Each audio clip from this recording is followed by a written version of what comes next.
Hello bread fans, this is Jay of Insane Coaster Junkie, and today I will be reviewing a roller coaster that is near and dear to my heart. This is Ravine Flyer 2 at Waldameer in Erie, Pennsylvania. This wooden coaster opened at the park back in 2008 at a cost of $7.5 million, and it continues to be a flagship attraction for coaster enthusiasts and the general public alike. This ride serves as the sequel to the original Ravine Flyer, which operated from 1922 to 1938, until a tragic death forced the park to close the ride. It was current park owner Paul Nelson's dream to build a sequel to the ride, and after a lengthy 15-year battle starting in the early 1990s, Ravine Flyer 2 opened to critical acclaim. I have been riding this coaster for years at this point, so I have a more expert opinion on the subject matter. But is the ride actually worth a pit stop to Waldameer? Find out in today's review.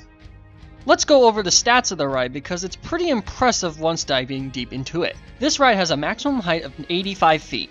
But the drop is bigger than the height at 120 feet. This is because there is a ravine at the back of the park, hence the name of the ride. The total elevation change throughout the ride is 130 feet, which for a wooden coaster of this magnitude, it's a bigger ride than most might think. The ride has a top speed of 60 miles per hour, which is achieved at the bottom of the first drop, and a total track length of 3,061 feet of track, which the total time from drop to brake is approximately 50 seconds. The ride is built by American manufacturer Gravity Group, who is also famous for making roller coasters such as Hades 360 at Mount Olympus and the Voyage at Holiday World. The most common misconception with the stats is that most websites list it as 80 feet for height, 118 foot first drop, 57 mile an hour top speed, and track length of 2,900 feet. As a hidden fact, 2,900 is the ride from the station to the brake run, and 3,061 is the total length including the brake run and turn back into the station.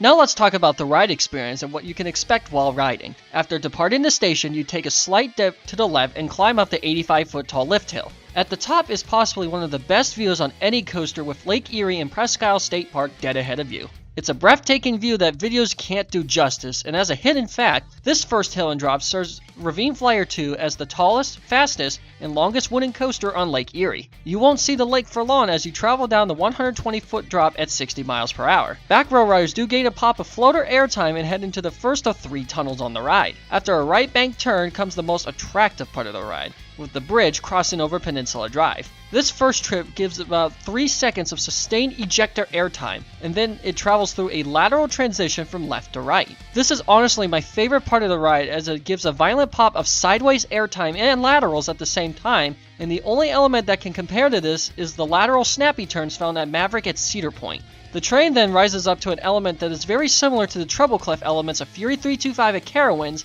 and Orion and Kings Island, but this doesn't give much of anything. At 105 feet, this is the real buzzkill of the ride, as the hill should be about 10 feet shorter. After a decent drop, you travel back through the bridge, giving sustained floater airtime to most riders, and follows 2 consecutive bunny hops through 2 additional tunnels. These tunnels are loud, but the airtime feels louder, as these are aggressive pops of ejector airtime, and you can argue that this is the best part of the ride, but to me, it's a high-speed slalom course. The ride then travels back up through the ravine to the park proper, with a steep bank turn, and then rises into an airtime hill over the first lift hill, giving mild to weak airtime to most riders. After that is my aptly named North End Dive, as the train banks low to the ground near the railroad tracks and then proceeds to a smaller lateral left to right transition, which is just as intense as the first one. After that is the star element, the 90-degree overbank turn. While short and not as intense as Voyage, this gives a good pop of sideways hang time and overall, probably the most graceful element on the entire ride. The overbank transitions into a 60-foot drop back into the ravine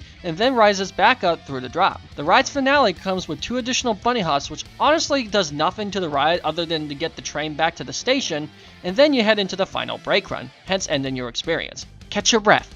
You just earned your wings on the Ravine Flyer 2. Now that we talked about the ride in detail, let's nitpick a bit about some of the pros and cons of the ride. Starting with the pros, this wooden coaster is mostly smooth. Waldameer does an outstanding job retracking certain sections of track each off-season, and the ride runs way better than it did when it opened in 2008. However, new potholes can form during the summer, which can skew my thoughts a little bit. However, the roughest section of the ride is the bottom of the second drop, as that's been a problematic spot for the past several seasons. In terms of the trains, they are your typical PTC 2-bench trains with a lap bar and seatbelt. Some coaster enthusiasts do complain that the lap bar might staple you throughout the ride, and while that might be a true statement, to me, it doesn't really affect my ride experience as much as other coaster enthusiasts and fans in the community. In terms of where to sit on the coaster, it's an ongoing battle between the front and back rows. Each has its differences.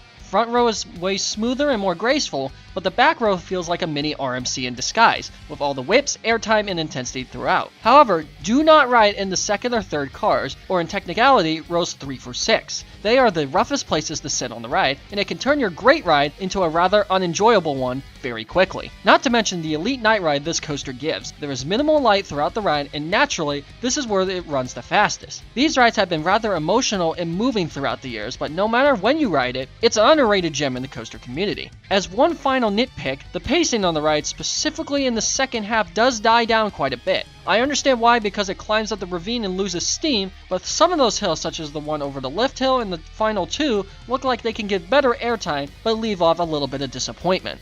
Overall, how does Ravine Flyer 2 rank? I am going to give it a score of 9.5 out of 10. The ride is a near perfect ride to me, but I do deduct a half point unfortunately for the second half losing some steam, and it can be a bit rough if you don't brace yourself. Other than that, the coaster has an excellent first half, and the overall ride consists of some great airtime, laterals, and more than your average traditional wooden coaster. Roller coaster enthusiasts are correct when they say this ride is a mini voyage, as it takes the best elements of that ride onto a much smaller scale and use more of the hilly peninsula terrain. It's a shame that this coaster has been swept under the rug within the community, and this coaster is honestly a certified underrated gem, much like Greta Van Fleet. And the ride is worth a trip to Waldemere alone, but I'm glad more people are finding appreciation for the coaster as much as I do. Out of the 84 roller coasters I've ridden so far, this remains as my favorite wooden coaster of all time, and will continue to serve as the coaster that launched the insane coaster junkie you know and love today. I seriously can't wait to achieve 1,000 lifetime rides later this summer. What are your thoughts on Ravine Flyer 2? Be sure to like, comment, and share, and subscribe,